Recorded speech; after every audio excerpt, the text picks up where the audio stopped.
Hello everyone, welcome to Brahmi academy. स्वागत है आपका लूसेंट रिवीजन सीरीज में, जहां हम बहुत ही बेहतरीन तरीके से लूसेंट को पढ़ रहे हैं ट्रिक के साथ। बहुत सारे बच्चों के पॉजिटिव रिस्पांस भी मुझे मिले हैं। तो अगर आप चैनल में नए हैं तो चैनल को सब्सक्राइब ज़रूर कर लीजिएगा। वीडियो पसंद आता है तो लाइक ज़रूर करिएगा। आज से हम स्टार्ट करने वाले हैं आधुनिक भारत। हमने इतिहास शुरू किया है बिल्कुल लूसेंट के पहले पेज से, और प्राचीन भारत वाला पोर्शन हम कर रहे हैं। लेकिन बहुत सारे बच्चों ने ये बताया कि हम जो आने वाले टाइम पे अभी दिसंबर में बहुत सारे एग्जाम्स लगे हुए हैं, तो सबसे पहले आप आधुनिक भारत वाला पोर्शन कवर करा दीजिए। आप किसी भी एग्जाम में देखेंगे, चाहे वो वनडे वाला एग्जाम हो या पीएससी लेवल का एग्जाम हो, वहां पे मॉडर्न हिस्ट्री जो आपका आधुनिक भारत वाला पोर्शन है वो ज्यादा पूछा जाता है। तो इसलिए हम प्राचीन भारत के साथ साथ आधुनिक भारत वाला पोर्शन भी कवर करेंगे, जिससे हमारा जो इतिहास का पूरा पोर्शन है लूसेंट का वो जल्दी से जल्दी कंप्लीट हो जाए। ठीक है, ये हमारा पहला लेक्चर है। इससे पहले हम थोड़ा सा बेसिक समझ लेंगे, जिससे आपको एक कनेक्टिविटी मिलती रहे कि पहले क्या हो रहा था, फिर आधुनिक भारत हम कहाँ से चालू करते हैं। ठीक है, सबसे पहले मैं आपको बता दूं कि जब हम पूरी कंप्लीट कर लेंगे लूसेंट तो हम लास्ट में एक टेस्ट देखेंगे। टेस्ट कहाँ पे होगा? टेस्ट होगा ब्राह्मी एकेडमी के एप्लीकेशन पर। एप्लीकेशन आपको डिस्क्रिप्शन में मिल जाएगी, उसकी लिंक आपको डिस्क्रिप्शन में मिल जाएगी, वहां से आप डाउनलोड कर सकते हैं। ये टेस्ट आपका ऑनलाइन होगा, बिल्कुल फ्री होगा। पार्टिसिपेट जरूर करिएगा, क्योंकि फर्स्ट रैंक जो लाएगा उसको 5000 का इनाम मिलेगा, सेकेंड रैंक वाले को 2500 का और थर्ड रैंक वाले को 1700 का इनाम मिलेगा। तो आपको पार्टिसिपेट जरूर करना है। नोटिफिकेशन के लिए अभी से आप एप्लीकेशन डाउनलोड करके रखिएगा, जिससे उस टाइम पे आपसे मिस ना हो टेस्ट। सबसे पहले हम समझ लेते हैं थोड़ा सा बैकग्राउंड। आधुनिक भारत हम चालू करते हैं तो हमें थोड़ा ये जानना जरूरी है कि क्या चल रहा था भारत में मध्यकालीन टाइम पर। अब देखिए, जब हम इतिहास की बात करते हैं, जब भी हम इतिहास को पढ़ते हैं तो हम क्या करते हैं, हम उसको 3 भागों में डिवाइड कर लेते हैं। एक आपका हो गया प्राचीन भारत वाला टाइम, ठीक है, एक आपका हो गया मध्यकालीन, और एक हो गया आपका आधुनिक। ठीक है, आधुनिक भारत वाला। तो प्राचीन एंशिएंट वाला हो गया, एक मिडीवल हो गया और एक आपका मॉडर्न हो गया। तो हमने ये 3 जो है अलग अलग डिवीजन क्यों कर रखा है? हम सीधे भी तो पढ़ सकते थे ना, इतिहास ही तो पढ़ना है, शुरू से चालू करते हैं लास्ट में खत्म कर देते हैं। तो क्या होता है कि जब हम कोई भी सब्जेक्ट पढ़ रहे होते हैं उसको बहुत अच्छे तरीके से समझने के लिए, और बीच बीच में जो आपके बहुत बड़े चेंजेस हुए हैं उसको समझने के लिए हम अलग अलग पार्ट्स में डिवाइड कर देते हैं। सेम हमने ऐसे ही किया है इतिहास में। प्राचीन भारत जब हम पढ़ रहे होते हैं तो उसमें कुछ अलग चीजें चल रही होती हैं, मध्यकाल में कुछ अलग चीजें चल रही होती हैं, फिर आधुनिक आप देखेंगे तो मॉडर्न वाले टाइम पे कुछ अलग चीजें चल रही होती हैं। और यहाँ पे हम देखते कैसे हैं कि प्राचीन से हम मध्यकालीन में कब एंटर कर गए, है ना। तो इसके लिए एक बहुत बड़ा चेंज होना, परिवर्तन होना जरूरी है। प्राचीन में आप देखेंगे कि हमारे यहाँ बहुत बड़े बड़े साम्राज्य हुए, मौर्य हुआ, गुप्त साम्राज्य हुए।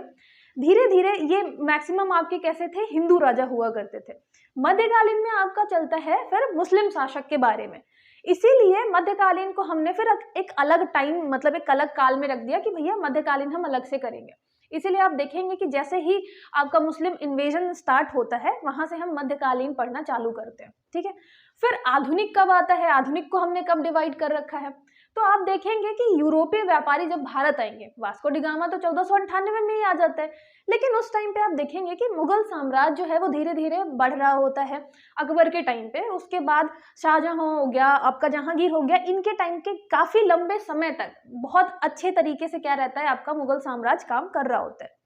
औरंगजेब के बाद आप देखेंगे कि धीरे धीरे मुगल साम्राज्य का पतन होना चालू होता है, और जो आपकी व्यापारी शक्तियां हैं, जो व्यापार करने आई हैं, यूरोपीय जितने भी व्यापारी होते हैं, उसके अलावा जो भारत के अलग अलग छोटे छोटे वंश होते हैं, वो सब क्या करने लग जाते हैं, शक्ति में आने लग जाते हैं।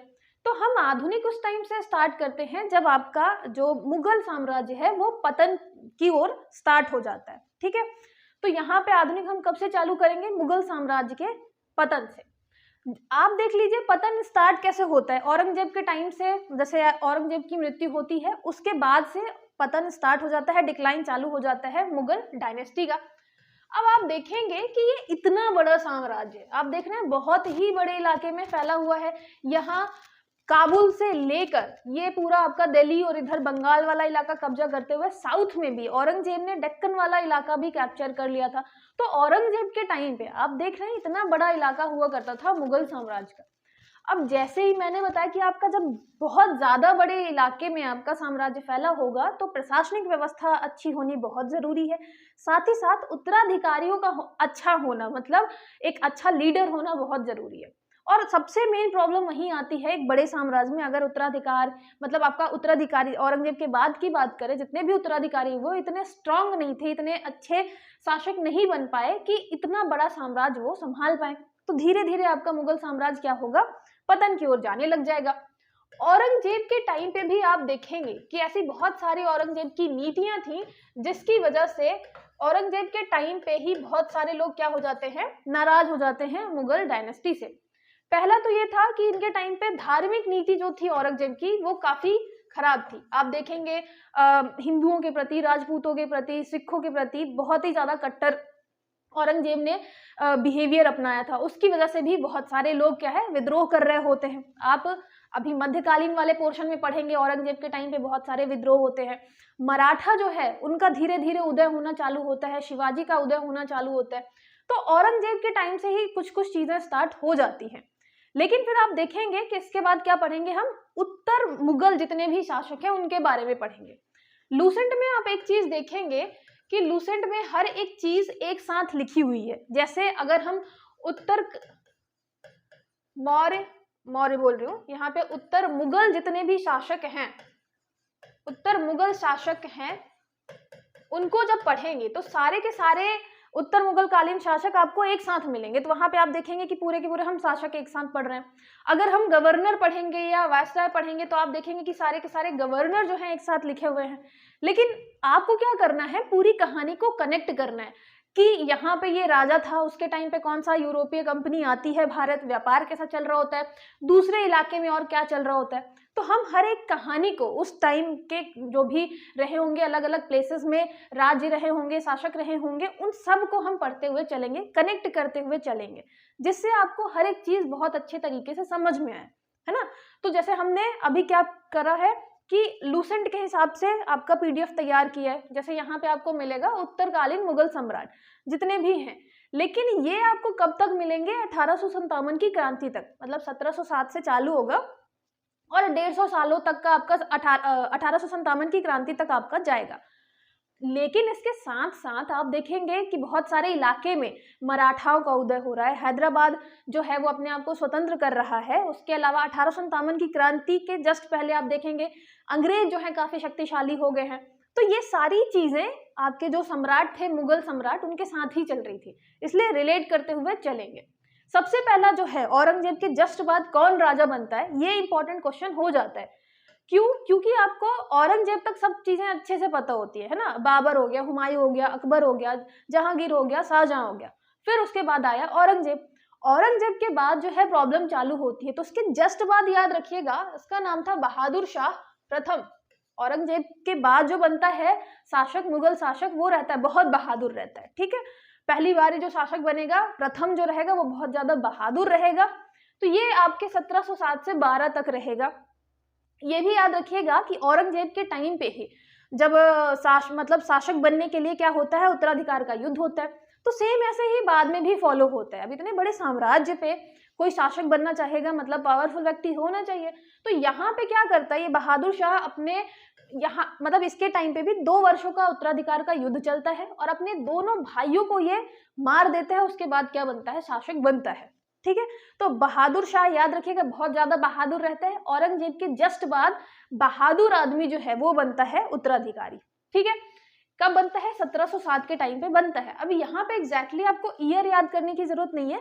औरंगजेब के जस्ट बाद याद रखिएगा बहादुर शाह बना, बहादुर शाह प्रथम। और गुरु गोविंद सिंह जो थे, सिखों के 10वें गुरु जो थे, उन्होंने क्या की थी, इनकी हेल्प की थी उत्तराधिकार युद्ध में, ठीक है।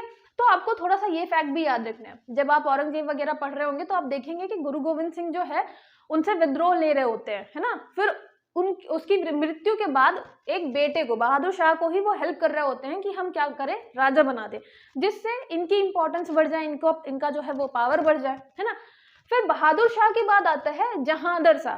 याद रखिएगा कि बहुत सारी डिटेलिंग लूसेंट में नहीं है, तो हम बहुत ज़्यादा डिटेलिंग में नहीं जाएंगे, मेन फैक्ट ही पढ़ेंगे। नहीं तो ऐसे इतिहास तो बहुत ही ज़्यादा बड़ा है, अगर हर चीज़ हम इंक्लूड करने लग गए तो मेन चीज़ जो आपको लूसेंट में मिलेगी, मैंने वही चीज़ें इंक्लूड की हैं। जहांगीर शाह जो है वो 1 साल के लिए रहता है, 12-13, ठीक है, 1712 से 1713 तक रहेगा सिर्फ। एक ये नाम आप याद रखिएगा, जुल्फिकार खान। जुल्फिकार खान जो है ये क्या रहता है, वजीर रहता है, प्रधानमंत्री रहता है जहांगीर शाह के टाइम पे, और यही हेल्प कराता है जहांगीर शाह के शासक बनने में, ठीक है।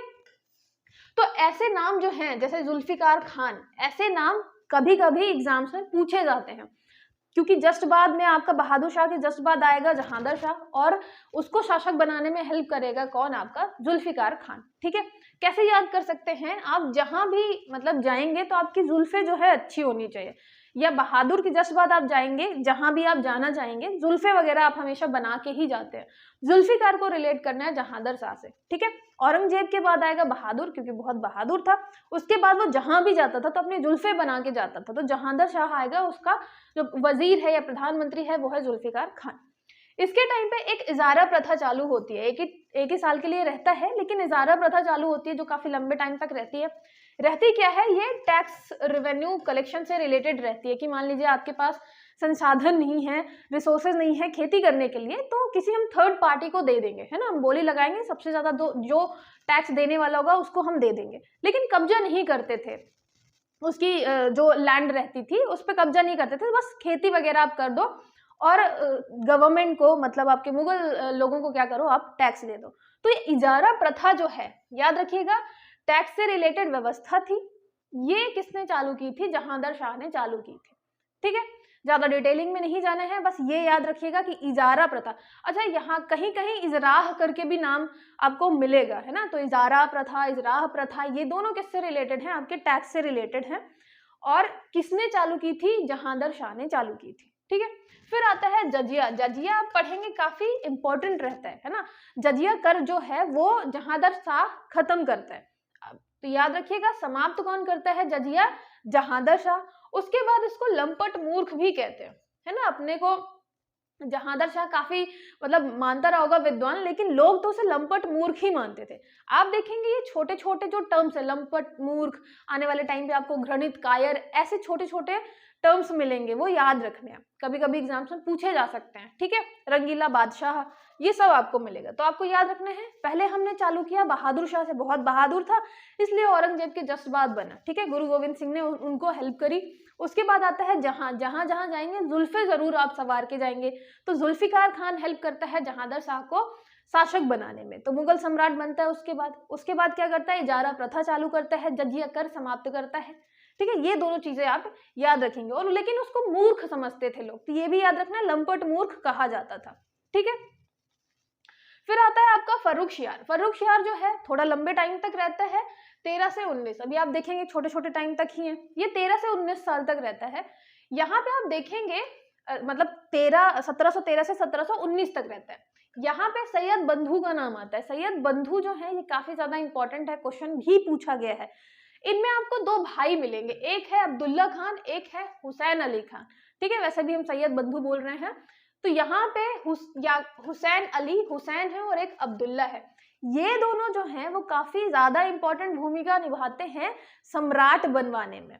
मतलब आप अब ये सोच लीजिए कि उत्तराधिकार के लिए इतना ज्यादा कंटिन्यूअसली युद्ध हो रहा था कि अगर आपने कभी भी कोई भी सीरियल देखा है ऐसे रिलेटेड, जो मुगल जो आपके शासक थे या मुगल टाइम का जो पीरियड था उसको बता रहा हो, तो उसमें भी आप देखेंगे कि जितने भी आपके शासक रहते थे वो बहुत डरे रहते थे कि किसी चीज में जहर मिलाकर उनकी हत्या कर दी जाएगी, क्योंकि उत्तराधिकारी बनने के लिए ना लगातार युद्ध चलता रहता था।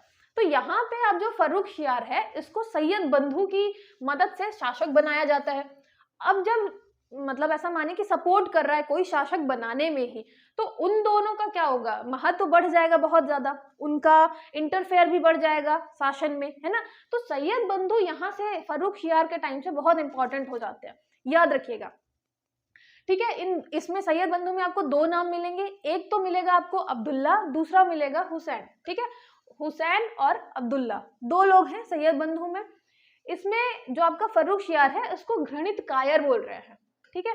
अब कायर से रिलेट कर सकते हैं कि इसको कायर बोल रहे हैं, जो भी इसका कायर कौन है आपका फर्रुख सियार। अब या फर्रुख से याद कर सकते हैं या सियर से याद कर सकते हैं। फर्रुख सियार या फर्रुख जो है जब शिकार करने जाता था, ये जाता ही नहीं था क्योंकि कायर था। आप ऐसे भी रिलेट कर सकते हैं ना, फर्रुख जो है शिकार करने नहीं जाता था क्योंकि कायर था। उसके टाइम पे सैयद बंधु जो थे, एक अब्दुल्ला था और एक हुसैन था, वो काफी इंपॉर्टेंट रोल निभा रहे थे। उसके अलावा 1715 में, अच्छा यहाँ पे याद रखिएगा कि जैसे ही आपके ये मुगल सम्राट स्टार्ट हो रहे हैं, उत्तर मुगल जो आपके शासक हैं, उनके टाइम पे आपके व्यापारी जो हैं यूरोप वाले वो आ चुके हैं। पुर्तगाली पहले ही आ चुके हैं। अब आप देखेंगे अंग्रेज भी आ चुके हैं, है ना, अंग्रेज भी जहांगीर के दरबार में उपस्थित होते हैं। तो अब यहाँ पे आपको मिलेगा कि कैसे अंग्रेज धीरे धीरे अपना इन्फ्लुएंस बढ़ाते हैं। फर्रुख सियार के टाइम पे एक आपका प्रतिनिधि मंडल या ऐसे मान लीजिए शिष्टमंडल एक आता है किसके यहाँ, फर्रुख सियार के दरबार में, जॉन सुरमन के नेतृत्व में। उस टाइम पे क्या होता है, फर्रुख सियार ना थोड़ा बीमार रहता है, ठीक है, बीमार रहता है। जॉन सुरमन के साथ क्या आता है, एक डॉक्टर आता है जिसका नाम रहता है हैमिल्टन। वो इलाज करता है फर्रुख सियार का और फर्रुख सियार जो है वो ठीक हो जाता है। अब जब वो ठीक हो जाता है तो ये क्या करता है, काफी ज्यादा प्रिविलेजेस दे देता है अंग्रेजों को। इसमें क्या बोलते हैं, इसको बोलते हैं ईस्ट इंडिया कंपनी का मैग्ना कार्टा। मतलब ये इतना ज्यादा इंपॉर्टेंट फरमान रहता है, फरमान मतलब बढ़िया एक अच्छे से वो क्या करता है, नोटिस जारी करता है। तो इतना इंपॉर्टेंट वो फरमान रहता है, अंग्रेजों को अनुमति मिलती है कि आप भारत में कहीं भी, जो आपका मुगल टेरिटरी है, वहां कहीं भी व्यापार कर सकते हैं।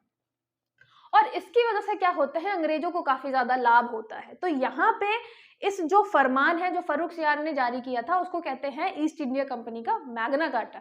याद रखिएगा, Magna carta east India company का किसने जारी किया था, फर्रुख सियार ने, ठीक है। क्यों जारी किया था, क्योंकि वो इंप्रेस हो गया था डॉक्टर हैमिल्टन से। जरूरी नहीं है हैमिल्टन का नाम पूछे या जॉन सुरमन का नाम पूछे, बस ये याद रखिएगा कि फर्रुख सियार ने ये आपका जो मैग्ना कार्टा है ये जारी किया था, गोल्डन फरमान जो है वो जारी किया था, ठीक है। यहाँ पे बहादुर शाह हो गया, जहांदार शाह हो गया। यहाँ जहांदार शाह के बाद कौन आता है आपका, फर्रुख सियार आता है। फर्रुख सियार जो है काफी ज्यादा इंपॉर्टेंट रोल निभाता है अंग्रेजों को पावर देने में। वो व्यापार के लिए अनुमति दे देते हैं कि आप ठीक है व्यापार कर सकते हैं, इसको फरमान मिल जाता है। यहीं से धीरे धीरे अंग्रेजों की पावर जो है वो बढ़ने लग जाती है। फर्रुख जो है शिकार करने नहीं जाता था क्योंकि क्या था, कायर था, तो इसको घृणित कायर भी कहते हैं। इसके टाइम पे सैयद बंधु जो है वो इंपॉर्टेंट भूमिका निभाते थे। एक का नाम था अब्दुल्ला, दूसरे का नाम था हुसैन। एक आपको नाम मिलेगा, पुराने लूसेंट में नहीं मिलेगा, नई लूसेंट में इसको ऐड किया गया है, रफी उद दराजत। अब यहाँ पे आप चाहें तो रफी साहब से भी याद कर सकते हैं, ठीक है, और पूरा नाम जरूरी नहीं है याद करें क्योंकि थोड़ा अलग सा भी है, इतना लंबा भी है, तो आप सिर्फ इतना याद कर लें। रफी साहब जो थे, मुगलों के टाइम पे हमारे एक रफी साहब भी थे। रफी साहब सबसे कम फरवरी से लेके सिर्फ जून तक क्या थे, शासक बने हुए थे। इसलिए मुगल में अगर पूछा जाए कि सबसे कम दिन के लिए कौन शासक था, तो हमारे रफी साहब थे, ठीक है, रफी उद दराजत। आप यहाँ पे चाहें तो सिर्फ रफी साहब से याद कर ले।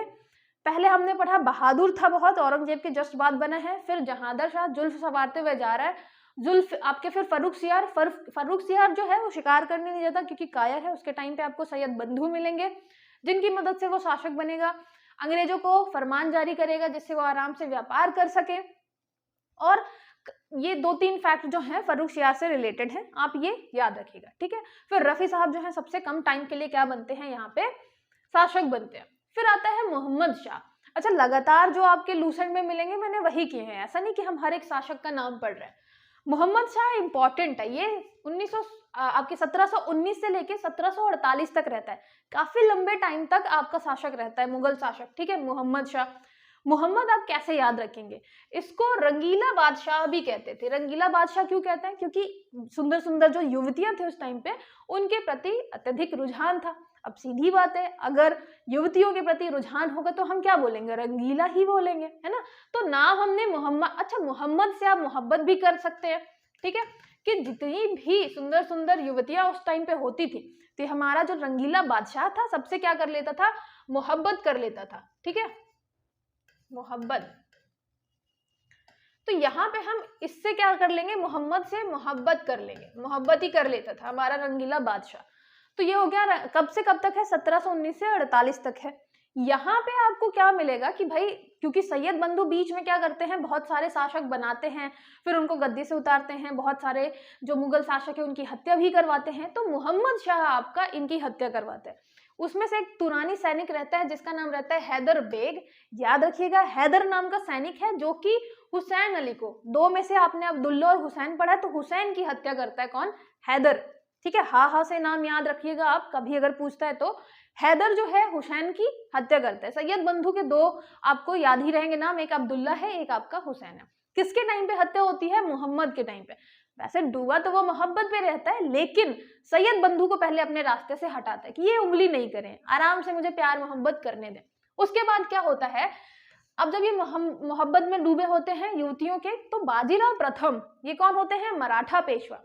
अभी आप देखेंगे शिवाजी से लेके आने वाले टाइम तक कि मराठा काफी स्ट्रांग हो जाते हैं, और मराठा इतने ज्यादा स्ट्रांग हो जाते हैं कि वो सोचते हैं यार ये मुगल जो सम्राट हैं ज्यादा, मतलब उनके पास पावर तो है नहीं, तो हम कब्जा कर लेते हैं, वहां तक हम अपनी पावर पहुंचा देते हैं। तो बाजीराव प्रथम, याद रखिएगा बाजीराव प्रथम, तो प्रथम आप कैसे याद कर सकते हैं कि बाजीराव ने पहली बार दिल्ली पर कब्जा करने के लिए युद्ध किया था। कब किया था, 1737 में। ईयर भी याद रखिएगा क्योंकि ये ईयर जो है ये भी आपका इंपॉर्टेंट हो जाता है, 1737। ठीक है, यहाँ पे 1719 से स्टार्ट करना है, 37 में जाके, 37 साल में जाके बाजीराव प्रथम जो है रंगीला बादशाह के ऊपर क्या करते हैं, हमला करते हैं। ठीक है, तो दिल्ली पर ये हमला करते हैं, और जस्ट 2 साल बाद, याद रखिएगा 1739 में, ठीक है, यहाँ आपका हमला होता है, किसका आक्रमण होता है, नादिर शाह का। और ये बहुत इंपॉर्टेंट क्वेश्चन है, यहाँ तक कि पीएससी में भी पूछा जा चुका है, नादिर शाह का आक्रमण कब हुआ था, किसके शासनकाल में हुआ था, उसके अलावा नादिर शाह का था कहाँ का, तो ये ईरान का सम्राट था, ये भी याद रखिएगा, ईरान का सम्राट था नादिर शाह। नादिर शाह हमला कब करता है, 1739 में। ये ईयर याद रखिएगा, यहाँ तक कि एमपीपीएससी में भी पूछा जा चुका है, और बहुत सारे छोटे छोटे फैक्ट हैं, लेकिन बहुत कॉमन क्वेश्चन लोग मिस्टेक करके आ जाते हैं, और इसीलिए फिर उनका कट ऑफ नहीं निकलता। तो यहाँ पे 39 याद रखिएगा, एक कम 40 है ना। नादिर शाह 40 साल, मतलब खुद 40 साल का होने के पहले, जस्ट पहले हमला करता है दिल्ली पे, आप ऐसे रिलेट कर सकते हैं। ठीक है, नादिर शाह 40 अपना कंप्लीट करने के जस्ट पहले दिल्ली में क्या करता है, हमला करता है। 1700 आपको याद ही रहेगा क्योंकि हम मोहम्मद की बात कर रहे हैं, मोहम्मद 1700 से चालू ही होता है, 1719 से। तो ये हो गया आपका 1739 जब नादिर शाह का आक्रमण होता है, और काफी ज्यादा कत्लेआम मचाता है वो, कहाँ, दिल्ली में, बहुत ज्यादा, मतलब यहाँ पे 70 करोड़, सोचिए 1700 की बात हम कर रहे हैं, 1739 में ये 70 करोड़ कुछ वैल्यू रखता होगा, आज का हम पता नहीं कितने वैल्यू उसकी मान के चल सकते हैं, उस टाइम पे आज करोड़ों की वैल्यू इतनी ज्यादा होती है, तो हम 1739 की बात करें तब 70 करोड़ लेकर गया था। उसके अलावा जो हमारे यहाँ कोहिनूर हीरा था, कोहिनूर हीरा लेके गया था, और तख्ते ताउस जो कि सोने का बना हुआ था, है ना, वो बहुत ही ज्यादा आपके मुगल साम्राज्य का एक बहुत ही अच्छा, क्या मान सकते हैं, स्थापत्य कला से रिलेटेड मान सकते हैं, बहुत ही सुंदर सा बनाया गया था तख्ते ताउस, वो लेकर चला जाता है आपका नादिर शाह। तो अगर ये क्वेश्चन आता है कि तख्ते ताउस में बैठने वाला अंतिम मुगल शासक कौन था, तो वो था हमारा मोहम्मद शाह। मोहम्मद में डूबा हुआ था, तो पहले बाजीराव हमला करते हैं, उसके बाद बाजीराव प्रथम, ये भी याद रखिएगा, उसके बाद नादिर शाह करता है 40 साल लगने के जस्ट पहले ही, तो 39 में आक्रमण करेगा। 70 करोड़, ये पूछेगा तो नहीं कितने करोड़ लेके गया, बस याद रखिएगा बहुत ज्यादा लूटपाट मचा के गया था। ठीक है, 70 करोड़ रुपए कोहिनूर हीरा लेके गया था, और हमारे यहाँ से तख्त ताउस लेके गया था। यहाँ से आप ऐसा मान सकते हैं कि मुगल जो आपका साम्राज्य है, साम्राज्य तो बचा नहीं था ज्यादा, जो आपका मुगल शासक था और मुगल एरिया था वो और छोटा हो जाता है, आपके मुगल शासक जो है और ज्यादा कमजोर हो जाते हैं इस आक्रमण के बाद। नादिर शाह जो है वो ईरान का नेपोलियन कहलाता, जैसे हमने भारत का नेपोलियन पढ़ा है समुद्रगुप्त को, ऐसे ईरान का नेपोलियन जो है वो कहलाता है नादिर शाह। ठीक है, इसके अलावा हमने ये देख लिया कि रंगीला बादशाह इसका नाम था। मोहम्मद शाह के ही टाइम पे आप देखेंगे कि जैसे ही आपका मुगल साम्राज्य जो है धीरे धीरे वीक पड़ता जाएगा, कमजोर पड़ता जाएगा, तो अलग अलग इलाके के जो लोग होंगे, जो आपके नेता होंगे, वो अपने आप को स्वतंत्र घोषित करने लग जाएंगे। ये आप हमेशा से देख रहे हैं, चाहे वो मौर्य की बात करें चाहे गुप्तों की बात करें, जैसे ही उत्तराधिकारी आपके कमजोर हुए तो जो स्ट्रॉन्ग नेता हैं उस इलाके में वो अपने आप को स्वतंत्र घोषित करेंगे। उसमें से आपका एक रहेगा हैदराबाद में चिनकिलिच खां, जिन्होंने उपाधि धारण की थी निजामुल मुल्क की। तो आपको दोनों नाम याद रखना है। ये हैदराबाद स्टेट की क्या करते हैं, स्थापना करते हैं। तो हैदराबाद स्टेट की अलग से भी हम पढ़ेंगे कि संस्थापक कौन था, फिर उसके अलावा इनका उपाधि कौन सी इन्होंने धारण की थी। लेकिन आप यहाँ पे भी पढ़ सकते हैं कि ये सब हो किसके टाइम पे रहा है, मोहम्मद शाह के टाइम पे, क्योंकि मोहब्बत पे डूबा हुआ है तो इसके टाइम पे बहुत सारे कांड हो जाते हैं। एक तो ये कि दिल्ली पर आक्रमण बाजीराव भी कर देते हैं, फिर नादिर शाह का भी हो जाता है आक्रमण। उसके अलावा हैदराबाद वाला जो इलाका है वो भी अपने आप को क्या कर लेता है, अलग कर लेता है। तो यहाँ पे चिनकिलिच खां, जिन्होंने निजामुल मुल्क की क्या की थी, आपकी उपाधि धारण की थी, वो हैदराबाद में क्या करते हैं, स्वतंत्र राज्य की स्थापना करते हैं। ठीक है, मोहम्मद शाह के ही टाइम पे। तो आपको क्या करना है, आपको ये पूरा यहाँ पे आगे आने वाले टाइम पे हम और देखेंगे शासक, पूरे मुगल शासक देखेंगे। तो यहाँ पे आपको क्या करना है, जितने औरंगजेब के बाद जितने भी मुगल शासक हुए हैं हम उनको एक साथ पढ़ रहे हैं। लेकिन आपको साथ ही साथ में क्या देखते चलना है कि यहाँ पे शुरुआती दौर में जब आपका कौन बनता है, यहाँ पे बहादुर शाह प्रथम बनता है शासक, तब क्या हालात रहते हैं। फिर धीरे धीरे सेकेंड नंबर पे कौन आएगा, आपका जहांदर शाह। ठीक है, जहांदर शाह के टाइम पे जुल्फिकार, आपको याद रखना है, जुल्फिकार खां। ठीक है, इसका आपका प्रधानमंत्री रहेगा। इन्हीं के टाइम पे क्या होगा, ठीक है, ये वजीर या प्रधानमंत्री आपको याद रखना है। और इन्हीं की मदद से जहांदर शाह जो है वो शासक बनता है। और इनके टाइम पे क्या हुआ था, इजारा या इजरा प्रथा स्टार्ट हुई थी। ठीक है, जजिया के बारे में हमें पढ़ना है कि जजिया कर जो है वो समाप्त किया था। और इनको क्या कह रहे थे, मूर्ख कह रहे थे सब। ठीक है, फिर थर्ड नंबर पे कौन आएगा, यहाँ पे फर्रुखशियार। ठीक है, फर्रुखशियार जो है, जो मेन करता है अंग्रेजों के लिए, वो होता है यहाँ पे फरमान जारी करना। और उस फरमान की वजह से अंग्रेजों के पास काफी ज्यादा पावर आ जाती है, क्योंकि वो अब कहीं भी आराम से व्यापार कर सकते थे। तो ये फरमान जारी करता है फर्रुखशियार। उसके अलावा इसको कायर बोलते हैं, ये भी याद रखिएगा। ठीक है, इसके टाइम पे आपको क्या मिलेगा, सैयद बंधु मिलेंगे। ठीक है, सैयद बंधु का नाम भी काफी ज्यादा एग्जाम में पूछा जा चुका है, तो याद रखिएगा। एक का नाम है आपके अब्दुल से रिलेटेड याद रखिएगा, अब्दुल्ला। और दूसरा नाम याद रखिएगा हुसैन से रिलेटेड। ठीक है, हुसैन। ये आपको दो नाम याद रखने हैं, किससे रिलेटेड, आपके सैयद बंधु से रिलेटेड। फिर आपको याद रखना है रफी साहब बहुत कम टाइम के लिए शासक बनते हैं। फिर आती है बात मोहम्मद शाह की। तो यहाँ पे मोहब्बत में डूबा हुआ है, मोहम्मद में डूबा हुआ है। तो क्या होता है, बाजीराव का भी हमला होता है। ठीक है, बाजीराव प्रथम आक्रमण करेंगे 1737 में। फिर नादिर शाह बहुत इंपॉर्टेंट है, याद रखिएगा। नादिर शाह का हमला होगा 1739 में। ठीक है, उसके बाद क्या होगा, नादिर शाह के बाद यहाँ पे कोहिनूर हीरा, तख्ते ताउस, ये सब वो लेकर चला जाएगा, 70 करोड़ रुपए लेके चला जाएगा। मोहब्बत के टाइम पे ही आपको एक चीज मिलेगा, क्या बोलते हैं इसको, रंगीला बादशाह। ठीक है, रंगीला बादशाह, ये भी आपको याद रखना है। तो छोटी छोटी चीजें जो है वो आपको याद रखनी है। इसमें से जैसे हम मोहम्मद शाह के आगे पढ़ेंगे, जितने भी शासक हैं कहाँ तक जाते हैं, लास्ट आपका रहता है 1857 में बहादुर शाह जफर तक। ठीक है, उसके बाद अंग्रेजों को पता चल जाता है कि अगर कोई मतलब मुगल शासक रहा तो हमें थोड़ा सा प्रॉब्लम हो सकती है, तो फिर वो रंगून भेज देते हैं और वहीं उनकी मृत्यु हो जाती है।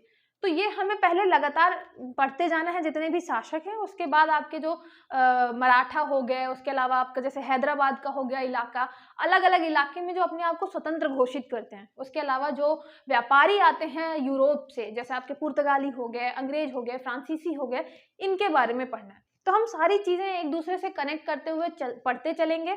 कोई भी डाउट आता है तो आप कमेंट, कॉल या मैसेज करके पूछ सकते हैं।